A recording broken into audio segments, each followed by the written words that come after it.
नमस्ते भक्तवत्सला जगत उत्पत्तिनाशानां कारणाय महात्मने त्रैलोक्य गुरवे आदिगृहस्थाय नमो नमः। यत्र यत्र रघुनाथ कीर्तनं तत्र तत्र कृतमस्तकाञ्जलिं बाष्पवारि परिपूर्णलोचनं मारुतिं नमत राक्षसान्तकम्। मंच पर विराजमान अनेक शास्त्रों के मर्मज्ञ श्री राम कथा के सरिता में सतत गोता लगाने वाले परम भागवत परम पूज्य बक्सर निवासी पूज्य मामा जी के परम कृपा पात्र, दो पीठों के पीठाधिपति सत्यम पीठाधीश्वर परम सम्माननीय परम विज्ञ श्री नरहरिदास जी भक्तमाली जी महाराज, जिनके मुखारविंद से हम आप सभी लोग बहुत ही सुंदर सारगर्भित सरस श्री सीताराम जी की कथा श्रवण कर रहे हैं। हम लोगों के मध्य में विराजमान श्री राम कथा के प्रेमी दिगंबर अखाड़ा के पूज्य महंत श्री सुरेश दास जी महाराज हमेशा भगवान की कथा श्रवण करने के लिए और हमसे पहले आ जाते हैं। कथा सत्र में आए हुए परम पूज्य स्वामी श्री राम तीर्थ दास जी महाराज, अभी अभी आप जिनके बहुत सुंदर ओजस्वी आशीर्वचन श्रवण किए, वैसे श्री राम गुफा के पूज्य महंत श्री भानुदास जी महाराज, देवरिया से पधारे हुए परम तपस्वी परम वितरागी संत महंत श्री राम बालक दास जी महाराज, रामायणी श्री राम कृष्ण दास जी महाराज, जिनका आज उद्बोधन नहीं हो पाया, और महंत श्री राम शरण दास जी रामायणी जी महाराज, धीरेश शास्त्री जी, और हमारे स्थान के ही परम शुभचिंतक श्री रामप्रिया कुंज के पूज्य महंत डॉक्टर उद्धव शरण जी महाराज, रोकड़िया हनुमान के पूज्य महंत श्री विनोद शास्त्री जी महाराज, और भी सभी पूज्य धर्माचार्य, सभी पूज्य आचार्यगण, सभी संगीतज्ञ बंधु और रसोईया के सम्राट श्री राम रतन दास जी महाराज, नहीं कहते हमारा नाम एक दिन नहीं बोले, ऐसे पूज्य, अरे रसोई के बिना कुछ नहीं, कथा उथा सब बंद हो जाए, नहीं से जो है कथा चल रही है, रसोई से ही सारा काम होना है, तो इसलिए उनका बड़ा भारी महिमा है। इस कथा सत्र में आए हुए सभी सम्माननीय भक्तजन, सभी माताएं बहनें, व्यवस्थापक मंगल भवन के महंत रामभूषण दास जी, हम आप सभी लोग परम सौभाग्यशाली हैं कि श्री रामनवमी के पावन अवसर पर हम लोग अयोध्या जी में श्री चक्रवर्ती महाराज दशरथ जी के राजमहल में बैठ करके श्री राम जन्मोत्सव के उपलक्ष्य में आयोजित इस श्री राम कथा महोत्सव में भाग ले रहे हैं। भगवान के अतिशय कृपा का फल है अयोध्या जी आ जाना, और आ जाने के बाद भगवान की कथा मिल जाए तब तो साक्षात भगवान एकदम प्रसन्न हो गए, ऐसा समझना चाहिए। और हम आप सभी लोग वास्तव में परम सौभाग्यशाली हैं, इसमें कोई संशय की बात नहीं है, क्योंकि भगवान स्वयं कहते हैं अति प्रिय मोही यहाँ के वासी। और जगह लोग सत्कर्म करे, गंगा नहाए, सरजू नहाए, जमुना नहाए, तब प्रिय होता है। अयोध्या जी में बस एक योग्यता हो जाए, अयोध्या आ गए, अति प्रिय है ना, भगवान के प्रियत्व को प्राप्त कर लेता है अयोध्या आने वाला।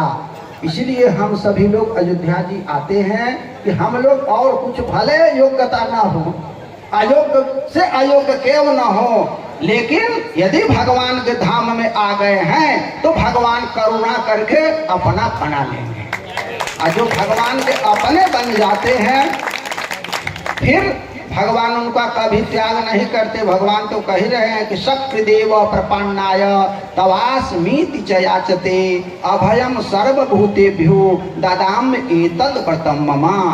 भगवान स्वयं कहते हैं कि बस एक बार कोई आ जाए शरण में तो फिर उसका हम परित्याग करते ही नहीं, क्योंकि भगवान शरण में लेना जानते हैं, त्याग करना सीखे ही नहीं भगवान। तो जो त्याग करना नहीं जानते फिर त्यागेंगे कैसे? इसलिए हम सभी लोग भगवान के शरण में आ गए हैं। अब हम लोगों को भगवान की कृपा हो ही जाएगी, इसमें किसी प्रकार की संशय नहीं है।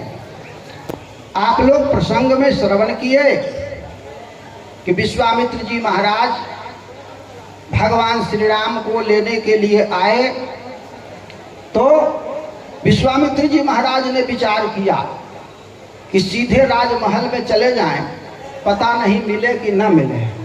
लेकिन सरजू जी की महिमा मैं जानता हूँ कि जाम जन से बिना ही प्रयासा मम समीप नर पावहि वासा। जाम जन से बिना ही प्रयासा मम समीप नर पावहि वासा।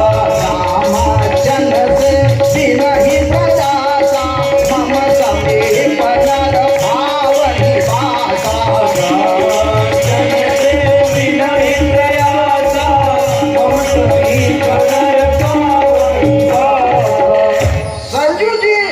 स्नान कर लेंगे तो यह फल होगा कि राम जी की समीपता मिल जाएगी। या तो राम जी हमारे साथ जाएंगे या तो हम राम जी के यहाँ रह जाएंगे। निर्णय किया विश्वामित्र जी कि या तो जाएंगे तो लेकर के ही जाएंगे, और जब संत संकल्प कर ले तो वह टूट नहीं सकता है, क्योंकि राम जी संतों को सत्यवादी बनाते हैं कि उनका संकल्प न टूटने पावे, भक्त का संकल्प न टूटने पावे, भले भगवान का टूट जाए। इसलिए हम लोगों को भी यह संकल्प करना चाहिए कि अयोध्या आए हैं तो अब हम राम जी को अपना स्वामी बनाएंगे। राम जी के अलावा और कोई हमारा स्वामी हो नहीं सकता है। रामम बिना का गति, राम जी के बिना कोई सदगति देने वाला संसार में नहीं है, यानी भगवान के बिना। तो इसलिए इस भावना से अयोध्या जी हम लोगों को आना चाहिए। आप देखेंगे कि चक्रवर्ती जी महाराज जब गए विश्वामित्र जी से मिलने के लिए तो करी दंडवत मुनि ही सनमानी, लेकिन एक बार भी आशीर्वाद नहीं दिया विश्वामित्र जी ने कि चिरंजीव भवा, आयुष्मान भवा, कुछ भी नहीं कहा। सब लोगों ने विचार किया महात्मा को तो उदार होना चाहिए, प्रणाम करने पर, दंडवत करने पर आशीर्वाद देना चाहिए, लेकिन विश्वामित्र जी इतने कंजूस कैसे हो गए? दशरथ जी महाराज ने भी विचार किया कि हो सकता है थके हैं। जब आदमी थका मादा रहता है तो जल्दी कुछ नहीं बोलता है, सोचता है पहले बैठे कुछ आराम करें फिर कहा जाएगा। तो करी दंडवत मुनि ही सनमानी, आसन पर बैठारे आनी, बैठाए आसन पर, कुछ तो दम धरे तब आशीर्वाद देंगे। फिर भी आशीर्वाद नहीं दिया विश्वामित्र जी ने। फिर चरण पखारी खूब धोए, दबाए कि थके हैं, बहुत दूर चले हैं। महात्मा पहले पैदल ही चलते थे, पहले विमान और हाथी घोड़ा और गाड़ी की व्यवस्था थी नहीं, तो पैदल ही महात्मा आए हैं, थके हुए हैं, इसलिए आशीर्वाद नहीं दे रहे हैं। खूब दबावे, पहले खूब धोए रगड़ रगड़ करके, लेकिन फिर भी आशीर्वाद नहीं दिए ना। चरण पखारी कीन अति पूजा, मौसम आज ठंड नहीं दूजा, खूब प्रशंसा किए। महाराज आज मैं ठंड हो गया, आज मेरे जैसा कोई भाग्यशाली नहीं, आपका दर्शन हो गया।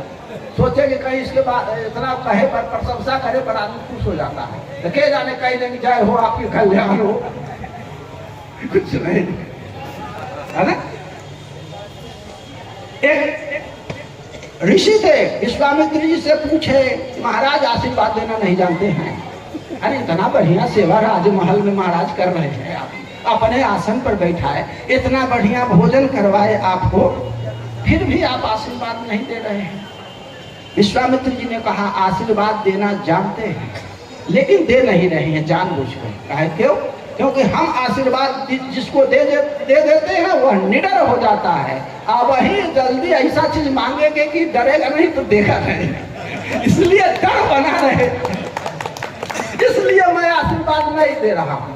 यदि आशीर्वाद दे दिया और तब मांगूंगा तो हो सकता है कि आशीर्वाद के प्रभाव से न दे, अब तो अजर अमर हो क्या कह दिए हैं गुरु जी, अब क्या होता है, कुछ नहीं हो सकता, इसलिए आशीर्वाद नहीं दे रहा हूं।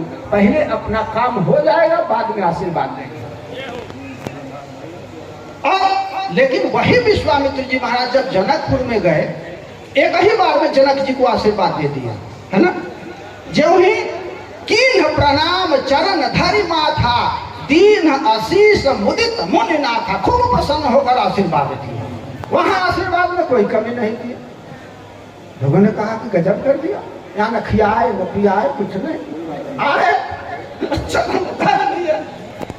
और यहाँ पर महाराज आशीर्वाद की छड़ी लगा दिया आपने, और वहां इतनी बड़ी कंजूसी आपने कर दिया।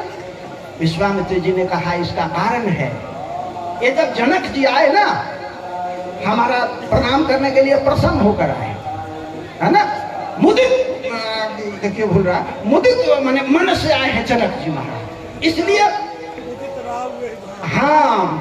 लेकिन दशरथ जी आए तो मुदित होकर के नहीं आए, तो जब प्रसन्न नहीं थे तो इसलिए हम भी सोच रहे थे कि जब प्रसन्न होंगे तभी हम प्रसन्न होकर आशीर्वाद दें, दोनों प्रसन्न हो तब आशीर्वाद देना चाहिए। तो वो चिंतित थे, हम भी चिंतित थे, वो चिंतित थे कि आए हैं महात्मा क्या करें पता नहीं, कई बार हमारे पूर्वजों को बड़ा परेशान किए हैं, अब न जाने क्या करें। वो चिंतित थे, हम चिंतित थे कि पता नहीं देवे कि न देवे, दोनों लोग चिंतित थे, इसलिए आशीर्वाद वहां नहीं दे पाए। लेकिन भले कोई बात नहीं है, या वहां नहीं दिए तो जनकपुर में मैं राम लक्ष्मण को, पिता को नहीं तो इनके सुपुत्र को ही आशीर्वाद दे दूंगा। और सुमन पाई मुनि पूजा की नहीं, पुनि आशीष दुहु भाई देने, दोनों भाइयों को कहा कि चलो उसका बदला यहाँ दे रहा हूँ आशीर्वाद। तो इस प्रकार से ऋषि मुनि लोग बड़े तत्वदर्शी होते हैं, बड़े विचार करके, बोलने के पहले कई बार विचार करके तब बोलते हैं।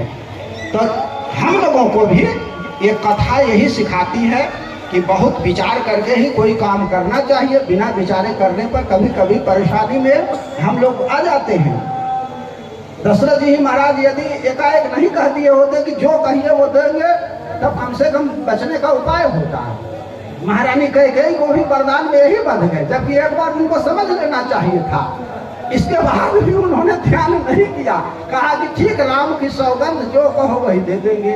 यही वहां पर उनकी भूल हो गई। यदि एक बार शिक्षा ले लिए होते दशरथ जी महाराज तो दोबारा वैसी भूल नहीं करते, कहते राम के अलावा जो कहो दे सकते हैं, चलो। लेकिन क्या करें, उस समय जो है प्रेम के कारण श्री दशरथ जी महाराज भी प्रेम में इतने वशीभूत हो जाते थे कि ये भूल जाते हैं कि कहते समय जो मांगो सो दे दें। उदारता है उनकी भी, जब राम जी के पिता हैं तो राम जी से उदार काम कैसे रह सकते हैं, इसलिए उदारता का प्रतीक है। तो हम लोगों को भी उदार बनना चाहिए, लेकिन उदारता के साथ साथ ये भी ध्यान रखना चाहिए कि कहीं हम लोग फंस न जाएं, बचने का भी प्रयास करना चाहिए। तो 2 बार भगवान के नाम का कीर्तन करें, और समय लगभग हो चुका है, इसलिए हम लोग आरती का दर्शन करेंगे और अपने गंतव्य को हम लोग प्रस्थान करेंगे। जय सिया राम।